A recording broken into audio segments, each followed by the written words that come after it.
Hello, my name is Rainer Gombos, and I'm the visual effects supervisor of Game of Thrones Season 2. And I'm here with... Steve Kullback. I'm the visual effects producer on Game of Thrones. This spiffy opening title that you're seeing was created by a company called A52 who did a brilliant job. There's some beautiful work that they did. They won an Emmy in the first season. It sets the tone of the show and also gives us a much-needed geography lesson for those of us who've come to Game of Thrones a little late to the party. When I first got the job to produce the visual effects for Season 2, Rainer, I don't know if you had this experience. I confess that I had not read the books, and I was completely overwhelmed by the outline. It was sort of like waking up from a coma and being in a place you're supposed to be really familiar with and having no idea who anybody is. It was pretty tremendous to start to get familiar with the material so that you know who all these players are, and you know Pike from Winterfell, from King's Landing, from The Wall, from Karth, from any of the characters, and it was a real fast lesson to get up to speed on it all, and this was a terrific piece to focus on and help understand how all of these scenes relate to one another. Yeah, it's a fantastic world. It's got great characters, got a bit of fantasy, some cool creatures, some nice locations, and it was a great project. It was great to work with this team on the show.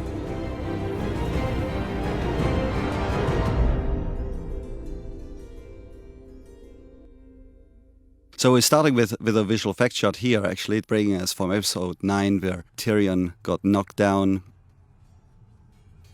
And we made a bit of a transition here. He's got some flames in his eyes and he wakes up, so a bit of a reminder of the Battle of Blackwater Bay.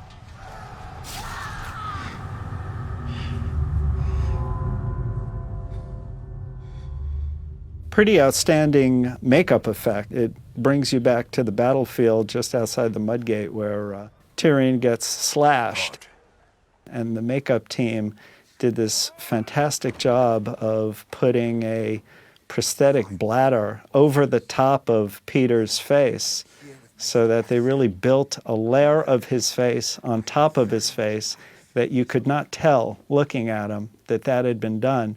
And on cue, they could make the slash open up and bleed. What happened? The murderer and traitor. It was pretty extraordinary. Yeah, it was very convincing. Of course, we had a lot to do in episode 9, and lots of battle scenes that we were asked to help out with, like burning arrows, crowd extensions, and adding backgrounds, adding the castle.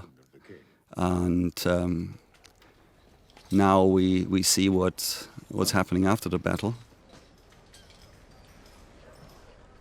For your trouble. The battlement set was this amazing piece of work. It was a section of castle wall with the battlements on top. That was just really extraordinary, and we extended it in many directions. And this is my favorite shot in episode 10, or one of them. And the first men. Yeah, these two shots that just passed, we extended the shots because the throne room was a beautiful set, but it wasn't built all the way to the top, so we extended it with a CG model of the throne room. We extended these columns and we extended the window, and we also added more people. Later when we watched it, we thought, oh, this would look so much cooler when there are more people in this room. The room is quite large, so we picked some of the people from different takes and put them in the background. And I think the work was done by Entity Effects in Los Angeles. I don't think you can tell where we added people. They're like, in some of the shots they were on the right and on the left. I declare that you shall be granted the castle of Harrenhal, with all its attendant lands and incomes, to be held by your sons and grandsons from this day until the end of time. You honor me beyond words, Your Grace. One of the things that we did every time we had a group of extras around was to set up a green screen and shoot extras standing, mingling, walking back and forth. And this library of Quarthians and Northerners and Lannister guards just kind of mingling and hanging out became very useful for shots like this where you needed to fill out the crowd a little bit. So we have an extra Lannister guard and we have people in the background. Sometimes they're from Quarth, sometimes they're just miscellaneous generic bits of people to populate the background. It works out very successfully. Yeah. Yeah, I think we had some in this shot, for example. Terrific lighting by Jonathan Freeman as well. When you cut to Sansa, when you see Sophie and she's backlit by that window. Of course, we're on a stage in Belfast, Northern Ireland. That window didn't really exist. Of your beauty and grace, but the tales do not do you justice, my lady. When we built this extension of the throne room, we were aware that later on in this episode we would have to destroy the throne room, so we wanted to make sure that whatever we built here looks really cool. Later when the camera tilts up, when Daenerys walks through the snowed-in throne room and we're looking up and we see like interesting shapes there from this cathedral-like building. As we speak, for the good of the realm. One thing you may not realize from seeing it is the stairs where Tywin came riding in on the horse. The stairs are actually replaced by a wooden ramp so that the horse could navigate down the stairs if you look really, really closely. I would like to heed your wishes and the wishes of my people, but I took a holy vow.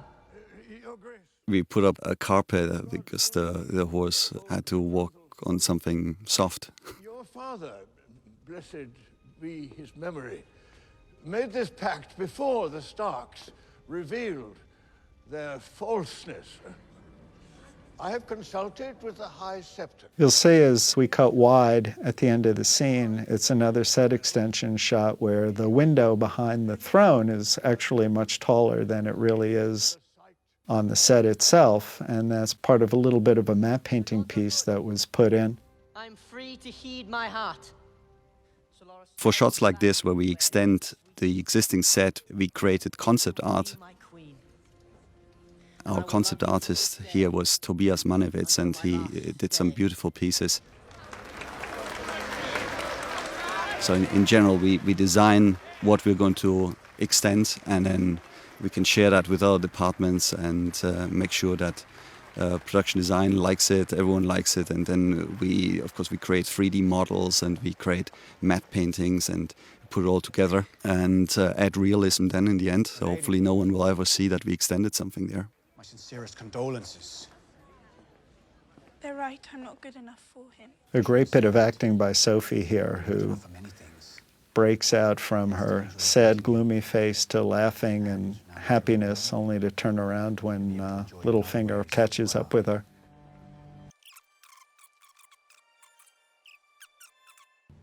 I think we have some visual effects work coming up in Winterfell. We also did some set extensions there. Yeah, one of the interesting things that we end up doing as part of the visual effects of any season is sometimes, there are big sweeping shots that you're seeing a castle that doesn't exist, like Pike or Dragonstone.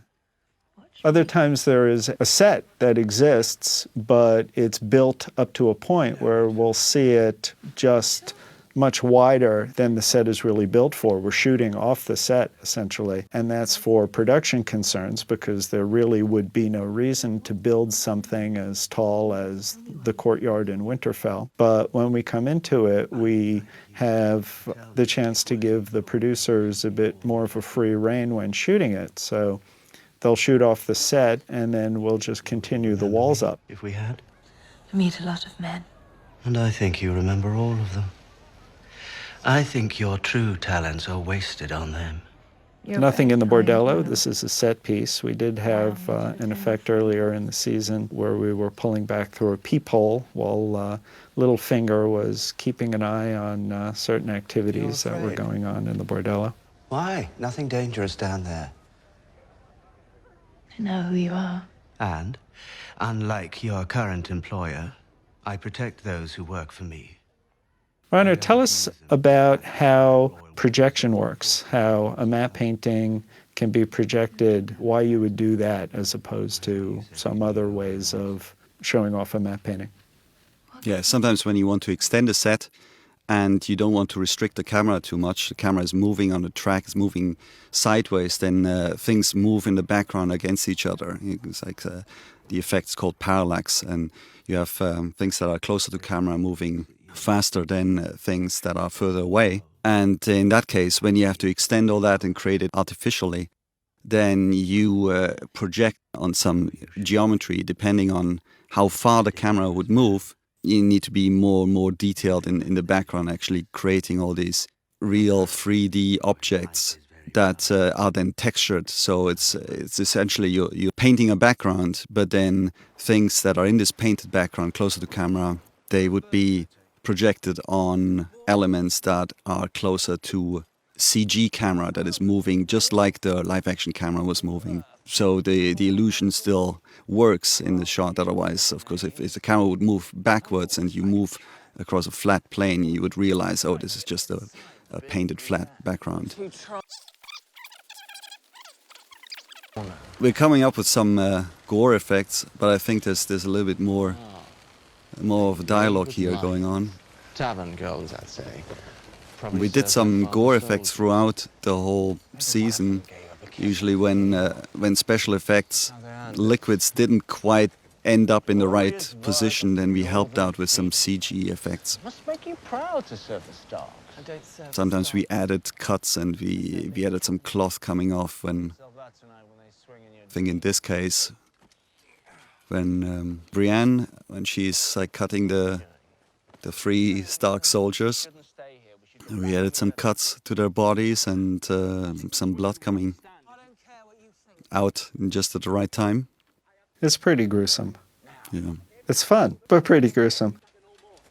It's amazing how many different departments will deal with blood on a film set.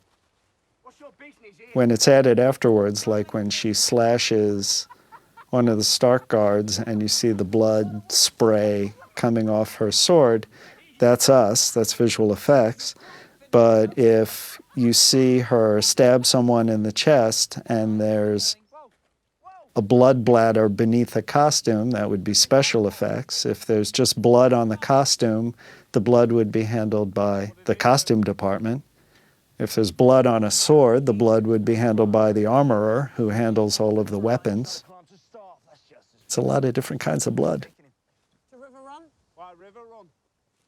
Yeah, and they have different viscosities and different colors depending on the light. It's really complex. And of course, if you're shooting with special effects blood, then sometimes the costume gets either destroyed or they have to wash it. So you lose a lot of time shooting with special effects blood. And that's when we're asked to help out. If you just add CG blood later, it's usually a simulation, as a fluid simulation that you do. It's not completely trivial, but sometimes it makes sense to rather go with a visual effect here than special effects. Good thing about special effects, of course, is that the director sees it on the day, and it might be just what the story needs. And here it was so quick that we just had to tweak these individual frames. Brienne kills so quickly. I have a question for you both. Because we had some cool visual effect shots in, I think it was in episode 5, when the shadow creature kills Renly with Brienne, and she was looking at the shadow creature. That was also a lot of simulation there. Oh, here we go, coming to the kills. So there it was. Can go through it frame by frame. There's some blood. See our work. It's some artists spend a few days doing this. 2 quick deaths. Here there was some talk whether we should add, but our actor is quite convincing. So we thought, oh, it could just be this without any additional gore. I think we added blood to her sword on this shot. Yes, we added blood, and the sword was swinging a bit. Sometimes the swords. What was this one of them? Built out of metal? I can't quite remember. I remember it was swinging, and we paint fixed the sword. do I take you to King's Landing? Sometimes the swords are made out of rubber or plastic so that they don't pose a threat as they're getting swung around. So we'll go in and give them some more rigidity. Sometimes when you'll have a sword fight and you'll want to have somebody stab another, like we'll see later when Jon Snow stabs Corran Halfhand, he has just a handle and will extend a blade from the handle so he can physically take the handle and put it right up to a character's chest, and we can have the blade in CG look like it's continuing forward into the body. So in a case like that, you would track the blade. So basically you find where's the blade, and you need to make sure that the perspective of the CG element that you're adding to this handle is matching. And sometimes we need to create some interaction with where the blade penetrates the body. And if the blade penetrates the body through cloth, then you have to sometimes create some CG cloth that links up with the real cloth on the set. So it can get quite tricky. Why not? Because she's not beautiful? Because she's not exotic and exciting? No, you're arguing just to argue. When Renly got stabbed from behind by the shadow creature, we shot the character in front of a green screen wearing a costume that would split open on cue and bleed. So it's kind of fun when you go back and you look at the raw elements that the actor is performing this tremendous death, and his costume just by itself opens up and bleeds. And then when we add in the blade from the shadow creature, it all just ties together in a really nice organic way. And having those kinds of elements where it's not just relying on computer-generated imagery, where you're tying in organic blood and real costumes being jostled, combined with an amazing performance, it just all sells it so well.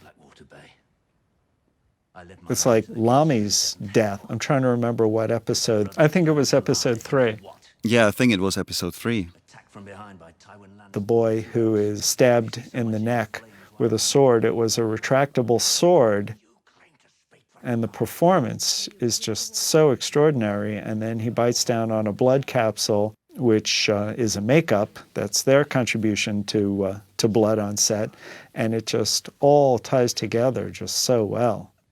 Yeah, and we just helped a bit with some additional CG blood, I think, on that one. Where's your god now? When the shadow creature turns around and looks back toward Caitlin as he's taking out Renly, our executive producers had wanted to have Stannis' face appear.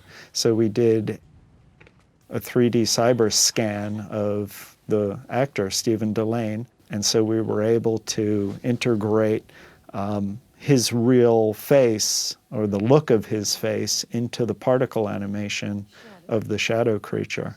It's his look is pretty scary, but it was the look that he gave when he was being scanned that is the performance that you see when you see him, and it's just really, really creepy. It's awesome. You will betray your family.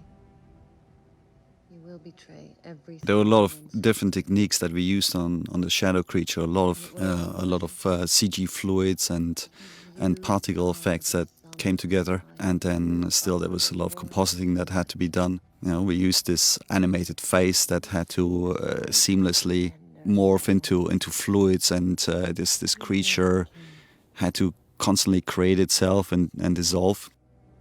You promise these things, but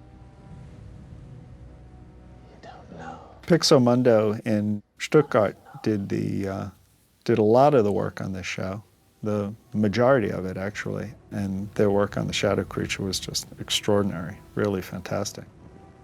Outside the window is not in effect, just a simple translight, which is basically a photograph that's semi-transparent and lit from behind to show the night sky and the seascape. One of the many ways that a set on location in Belfast can be made to have more reach and more scope.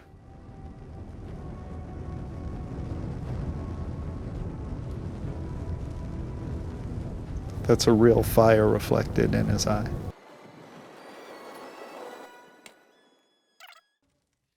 A lot of the effects were done in Stuttgart, in the Pixamondo branch in Stuttgart. It was the work that Pixamondo did was supervised by Yuri Stanosek, and we had lots of very talented artists working in Stuttgart on this, and there was a team in Frankfurt and a team in Berlin, a team in Los Angeles, one in London, and Shanghai and Berlin. Shanghai, yeah, and Berlin. That's how the company Pixamondo is set up. There's just lots of branches around the world to make use of the talent in all the different places. And a lot of this work came ultimately then from Stuttgart to us. It's a perfect formula for insomniacs because you can send and receive emails all night long from all over the world. There's always something to do. Yes. Like something that had been here for thousands of years and would be here for thousands of years after I was dead. I saw it. One of the things that really helps the performers understand what they're performing against is concept art that we talked about a little bit before. When Theon and Yara are riding up to Pike, and Pike is a completely imaginary environment. It's just something that was completely added after the fact. We had our concept art with us on set all the time to be able to show the performers what it is they're riding toward. You know, it's sometimes challenging for them to be able to perform opposite a tennis ball or opposite a stick with a piece of red tape on the end of it, but they do a pretty tremendous job, and Alfie's an amazing, amazing actor. Yeah, sometimes you have to do a lot of explaining.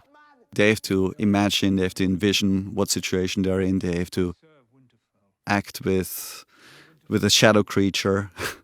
And sometimes when they're very complex visual effect setups, then we try to help everyone on the team by creating a pre-visualization of a sequence. So we can show the director, of course, first, how we think we can help the story by laying it out in a 3D software or with different techniques.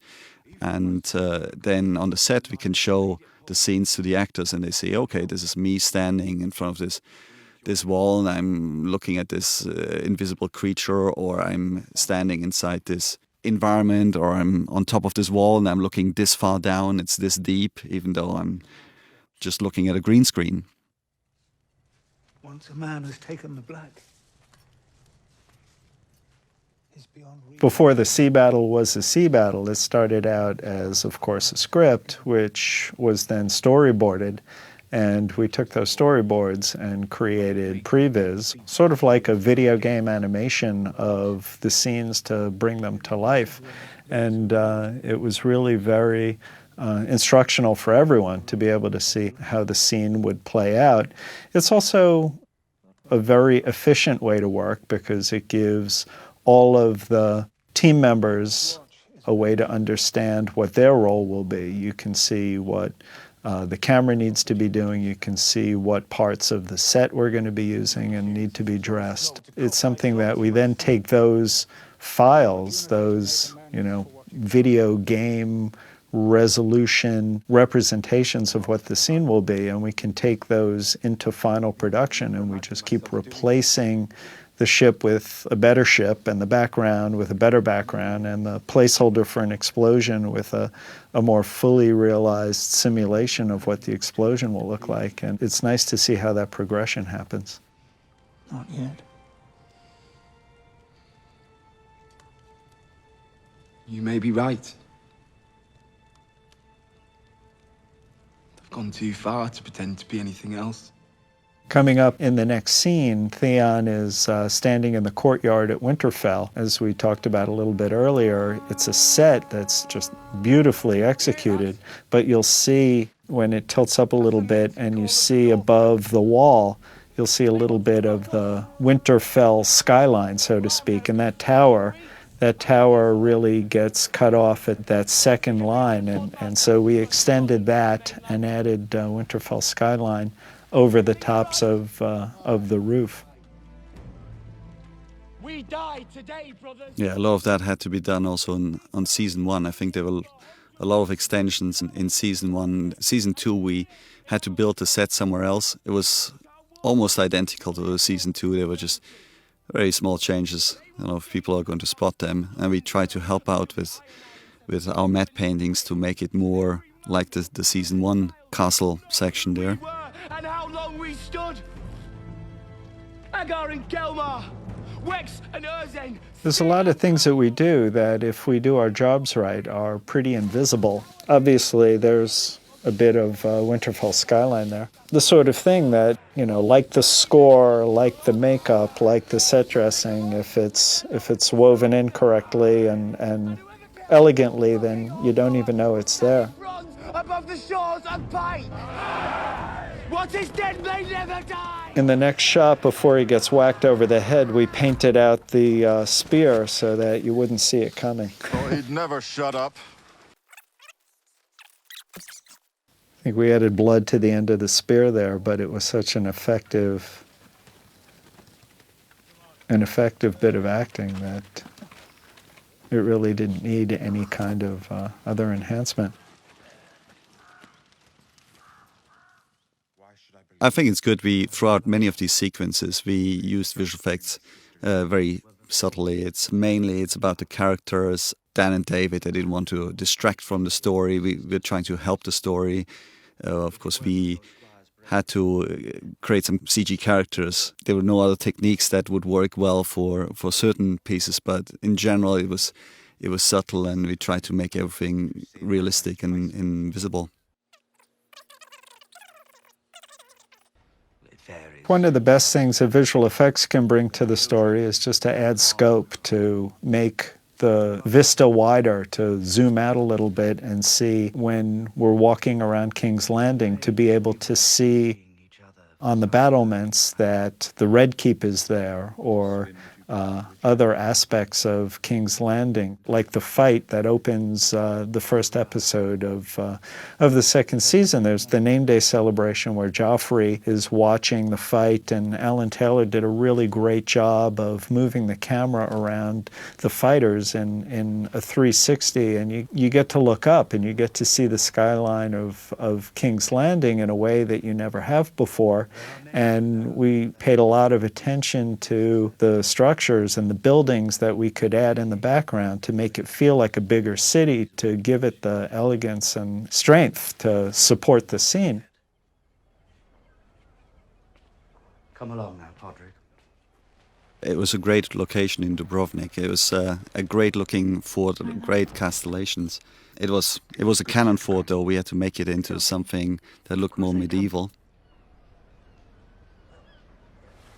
That was a beautiful scene where Tyrion and Varys are walking on the battlements in the lead up to the end of episode 8, before the sea battle, to inspect the preparations. And they're on the battlements, and we added the Red Keep in the background and changed the gun fort at Fort St. Lawrence, which is in Dubrovnik, to have that be more medieval. It really just, it's in the background and makes it feel like a much bigger, much more grand place. It's nice to be able to play a role in the scene in that way and be a supporting player with these really great actors.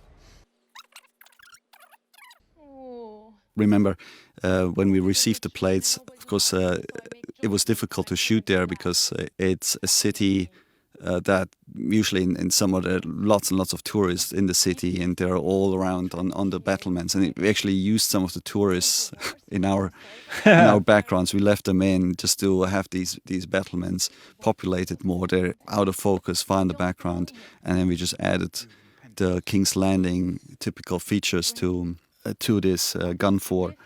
Of course, it was very convenient for us because Dubrovnik had several locations that were used for different parts. For example, when we shot some scenes that were meant to be in Qarth in the Red Waste, we found places close to Dubrovnik. And later on, I think we have Emilia Clarke walking around the Tower of the Undying, and that was also part of these castellations, very close to actually where Tyrion was inspecting the defenses before the attack in the 9th episode, the Battle of Blackwater Bay. Yeah, I think Lockram Island, I think, is where we shot the walk up to the House of the Undying, and then when she's actually on top of the turret, which we'll see in a little bit, she's back within the walled city of Dubrovnik. Yeah, Tyrion would actually be able to see the island from where he was standing when he was inspecting the battlements. The island is in the background, so he should really see the House of the Undying there. It was all very close together. In the sight of the Seven, I hereby seal these two souls, binding them as one for eternity. We did quite a bit of fix-it work as well, which is not one of the more glamorous parts of visual effects, but very necessary because it's such a popular city for tourists. We had a lot of cruise ships coming and going, so when you're looking out over the water, sometimes we're adding ships, like when Myrcella, Cersei's daughter, is being sent off, and we have her ship out in the distance, which is, of course, a creation because it is a period piece. But sometimes you're looking out over the water and you're seeing big cruise ships. So here we see this island just outside Dubrovnik, and we changed the background here behind the tree lines. We changed the tree line, we made it look as if they're inside the city of Qarth with the Red Waste in the background, and also in the foreground there were some installations that we had to disguise. And then as we look up to the House of the Undying, to this tower, we're actually in a slightly different location, also on this island, looking up just on a wall, and our department put up these stone structures left and right of the entrance, and we added the tower. And now we're inside Dubrovnik here in this different location, and this is one of the towers in Dubrovnik. Those spikes were added. Is this a riddle? The cypress trees, to give it continuity. The CG cypress trees, yeah. And even though we're pretty high up, we still saw pieces of the city in the background. So we had to take these out, put sky in, put our CG cypress trees in, so that it connects to the location when we see the walk up to the House of the Undying, where there are lots of cypress trees in this garden. And we also had to get rid of some of the railings and some lights that we couldn't take down when we were shooting there. So there's some paint fixes here and there. Again, the CG spikes, and we also made it seem as if the camera was higher up. We changed the perspective of these shots to make the tower higher, make it look more like a long lens. Talk about the design of the House of the Undying. I thought that was pretty interesting, how you and Dan and David worked very interactively to come up with the look for it.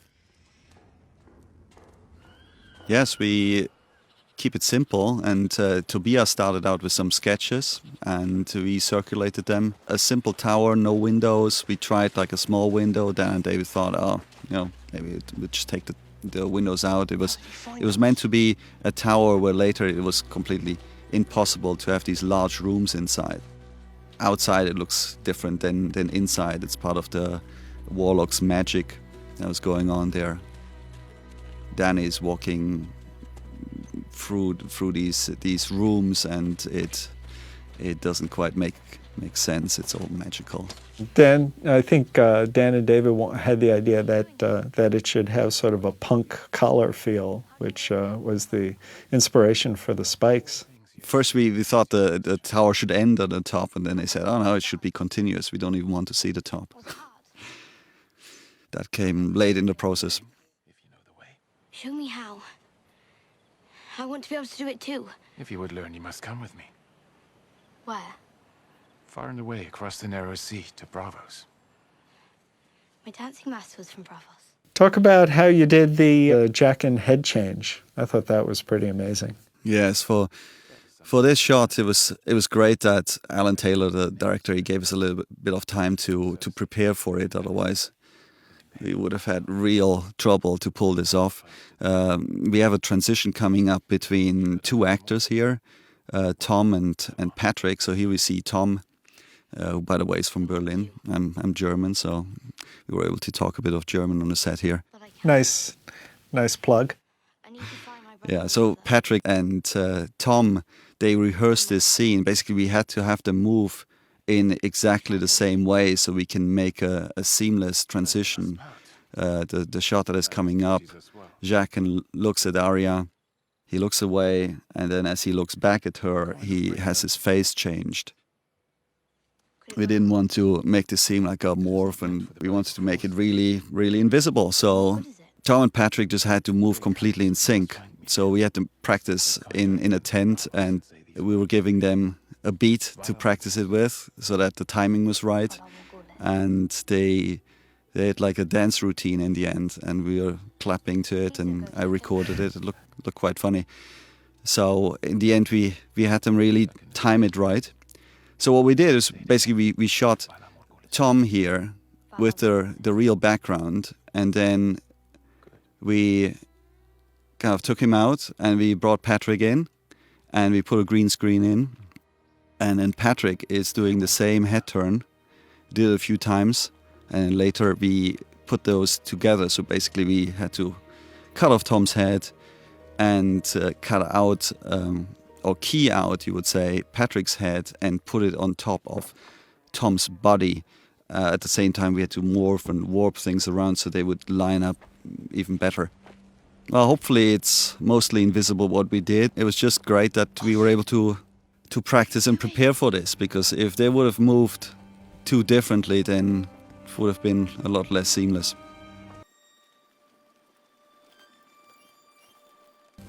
It's funny that a lot of people think that the direwolves, which are coming up, were computer generated. And we actually talked a lot about whether or not they should be or would be or could be, or we would want them to be computer generated. And I know you had a really smart insight about animals like wolves, because we're so familiar with looking at dogs that we're so keenly aware of how they move and behave that when they're computer generated, there's just something really odd about them. But talk about how we ended up doing the direwolves. We just shot real wolves for this. We were thinking about different techniques. Of course, in the first season, we used dogs on the set, and there were no visual effects really involved in most of these shots. But in the second season, the direwolves were meant to be larger. They had grown, and we really wanted them to look a bit more like wolves this time, because well, dogs just don't look like wolves. And we were thinking, how do we shoot with wolves? Can't really shoot with wolves. You can't shoot with wolves and children. Wolves are dangerous.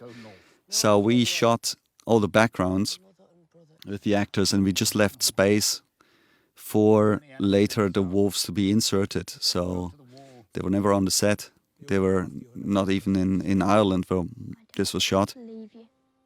And we just shot. We did have Stuffy, though. We had a Stuffy, yeah. We had some placeholders. We had a giant stuffed wolf that was a placeholder that we would bring out on set so that the director of photography and operators knew how big they would be, and the actors would understand how big they would be. And that sometimes was my job, walking around with Stuffy. It looked rather silly. Yes. It was big and white and fluffy, and it was getting dirty at times. Belfast, it's wet and muddy. So we put the Stuffy in there. Everyone had an idea how big it would be, this placeholder. Then we we took it out. Sometimes actors had to mime. Sometimes we left it in the scene and put a green cloth over it so we could key it out later and clean up the background. And then after we had shot these backgrounds, actually after almost everything was shot, we shot with real wolves in Los Angeles. Do it quickly. And that was exciting. Like here you can see our wolves again. There's actually quite a bit more visual effects work here. In the following shot we had to redo a camera move as well. But for the wolves we just shot them on a green screen stage. So we recreated the set as good as we could and then did a forced perspective setup for the wolves. So basically the camera was then placed in a slightly different position from where we had it when we were shooting the backgrounds to make the wolves appear larger. And we also shot with a higher frame rate, so we shot them at high speed. So later we could play it back and they would walk a little bit slower to give them a little bit more mass, a bit more inertia. Like large animals, they would move just a little bit slower, and hopefully that way we were able to fool people into thinking that these were larger. We had to take these green screen elements, we would call them, and put them into the background with the actors, and hopefully made it seem as if the wolves were there with the actors at the same time. There's a lot of compositing that went into it to make it really seem as if the wolves were in these scenes. And here there's some visual effects work where we had to link up two locations. The first part of the scene was shot in Dubrovnik, in a cellar, and then the second part was in Belfast in a throne room set. So in this throne room set we had a green screen first, and she walks out of this door where there's just green screen behind her, and we had to recreate the room in Dubrovnik, and she's walking into this dressed set, snow on the floor. That was special effects, but we helped with additional snow in the air, and then we extended the set to make it seem as if this the throne room was destroyed. We added the sky, and for this one here we have a complete CG background, so she's just acting in front of a green screen and the camera is rotating around her. And the whole set was of this previous shot was just built in the computer. It was modeled. The design again came from our concept artist Tobias, and here we cut to non-visual effect shots. So this is special effects snow that is falling down.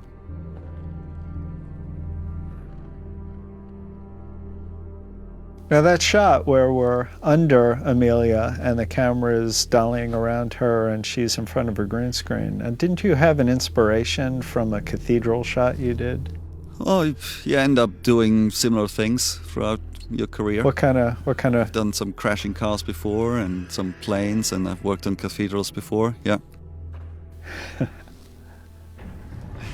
Yes, I think there was at some point there was a feature film where we had some cathedral shots.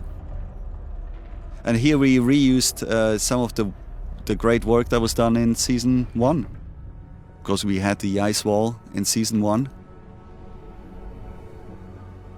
And we just added atmosphere. We did some things on the matte painting where we thought it was more fitting for this sequence.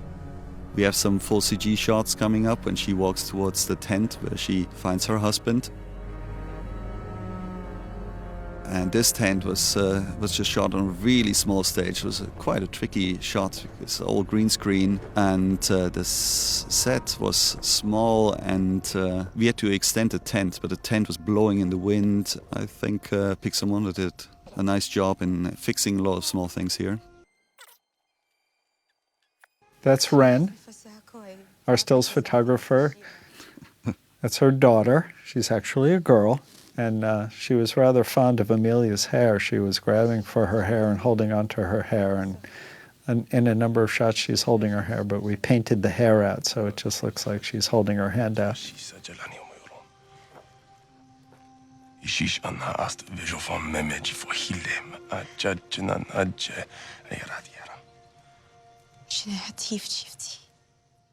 Anna, tell us about the dragons that are coming up.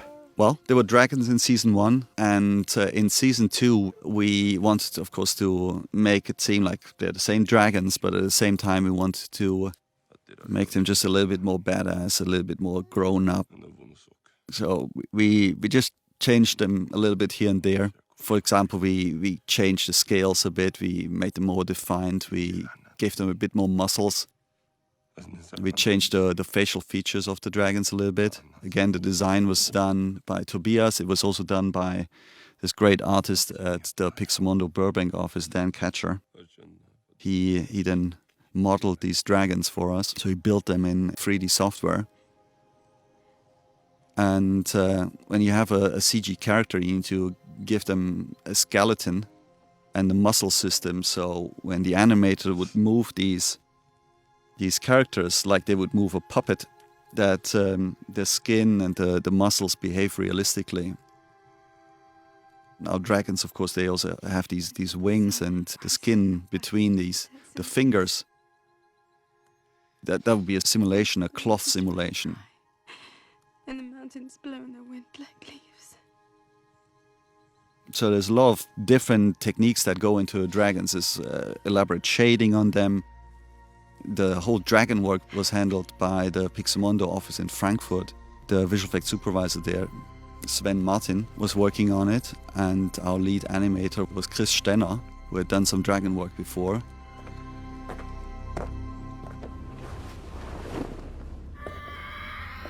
So here we see our 3 dragons. So here we're back in Dubrovnik, actually. All these scenes were set supervised by Steffen Fangmeier, who has a lot of experience with dragons. They miss their mother. They want to be with There was just an empty altar here with some tracking markers, and then the dragons were added to the scenes. We had to make sure, of course, that the dragons sometimes are behind Emilia. And they are strongest in yours. You will be with them. Very clever staging of the multiple Paya-Pris here, sometimes a simple split screen, sometimes using a double, other times a face replacement, as you'll see right here. That's a face replacement on another actor, and just very cleverly staged by Alan Taylor. Welcome home, Daenerys Stormborn. This is not my home. Now the doubles are gone, and the dragons had to help. The dragons had to help with the storyline. They're looking for the other Paya-Pris, and here we have some nice character animation. Because the chains also had to be simulated. The chains and the connection of the chains to the altar is also CG. You have to create these shadows of the dragons later. Dracarys. They used stuffies, so little representations of the dragons on the set, so we get a bit of an idea of the lighting. There's just a mix of different techniques here. Here we shot our Paya-Pri actor in Belfast in front of a green screen, and here we had a stuntman set on fire.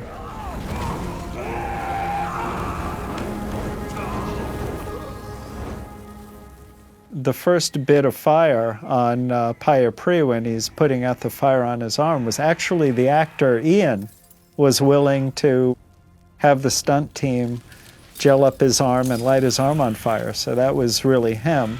Of course, the fire from the dragons was computer generated. And then when you see Paya-Pri completely engulfed in flames, that's a stunt person who is completely engulfed in flames. It's pretty remarkable that people make their living doing that, but they do, and they're unbelievably talented. We shot that in front of a blue screen and composited it into the set in Dubrovnik. And when Ian is on the floor, when he's twitching, when he's dying, that was also him. And again, he was lying there, and we put some real fire on him. He was fine with that. It was good to get that help. Of course, we added some CG flames later on, but it's just great to have a bit of a starting point, some real fire elements in the scene that you can then match to. And the background was shot in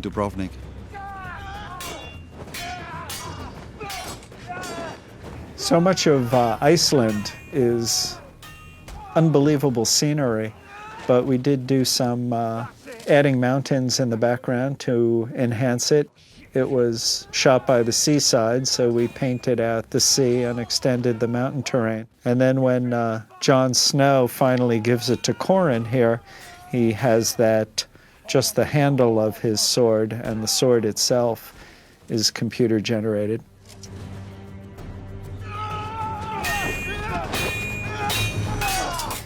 Here we go. So here the mountains are CG mountains. There's a matte painting there. Blood. And a bloodied sword. A bloodied CG sword. That's the man who killed Corrin Affan. Coming up, we have Mance Rayder's camp, which is a movable city of about 100,000. A pretty wide-reaching scene where the mountains are replaced in a certain portion of it, but you would never know.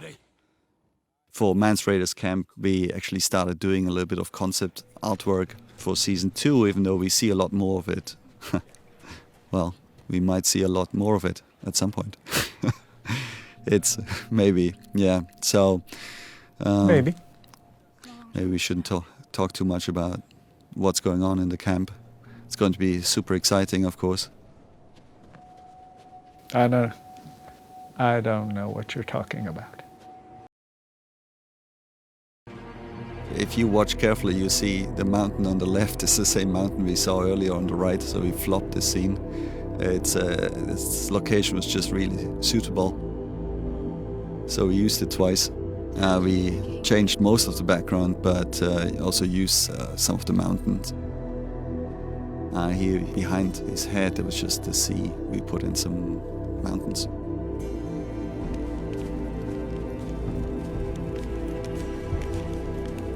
And a city, and some moving people down there that if you zoom in really, really, really, really all the way, you might be able to see some movement. Yeah, so everything behind him is replaced with a matte painting.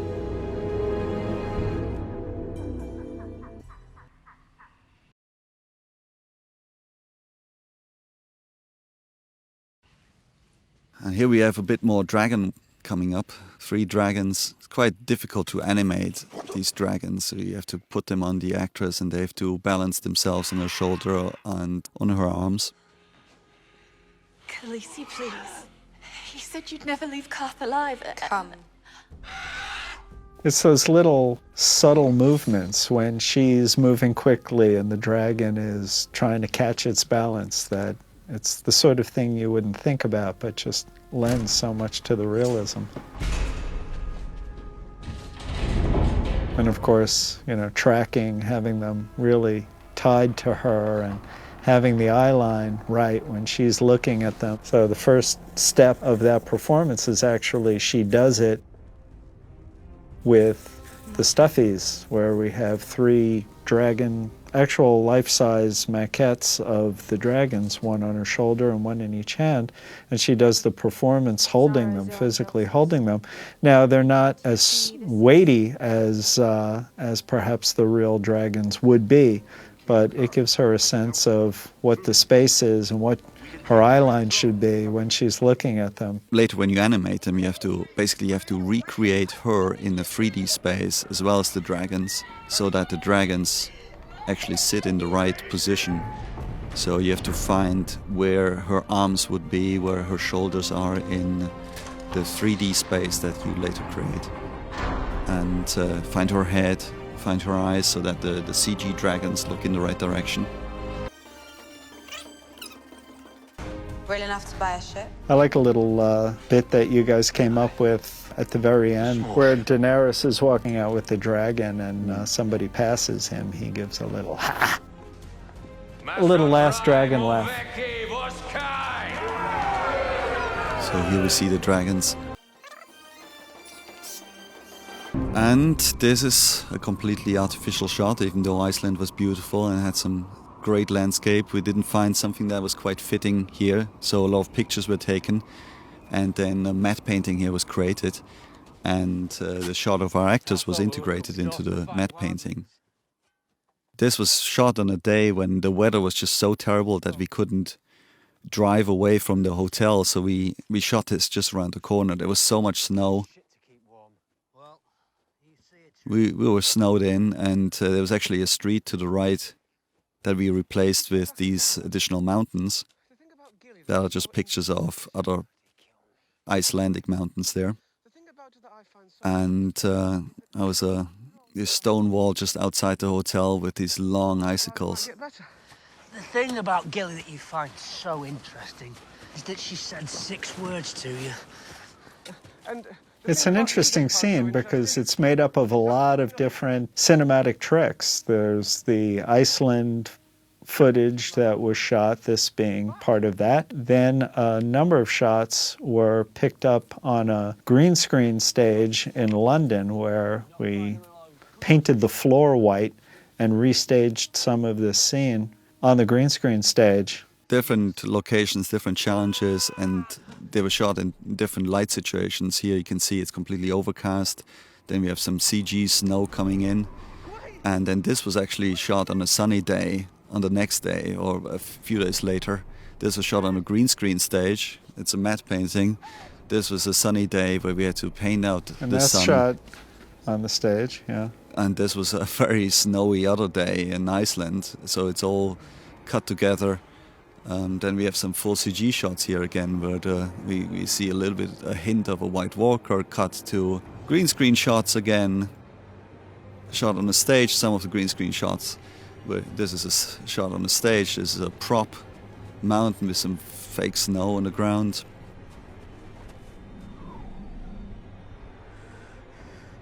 So this was shot in Iceland, and we replaced the background and we put in an army of dead wildlings and dead night watch that we shot on a different day later on in London on a green screen stage. And here we have a shot with some CG makeup. He wants to make it clear that these zombies are dead, that there's not a wildling army attacking the Fist of the First Man. And he wants to have like one shot with good CG makeup. Another shot with CG makeup. We shot this horse on a green screen stage in London with some tracking markers on it, and then later we created a CG prosthetic. This CG makeup and with all the dangly bits for the White Walker to ride on. Also, we changed the eyes of the White Walker, of course, and we added this cold emitting from his body. Steve, was it you who came up with that idea? I think it's a great idea. It adds a bit of magic to it. This shot, oh my God. I'd like to take credit, but I think it was Bernie.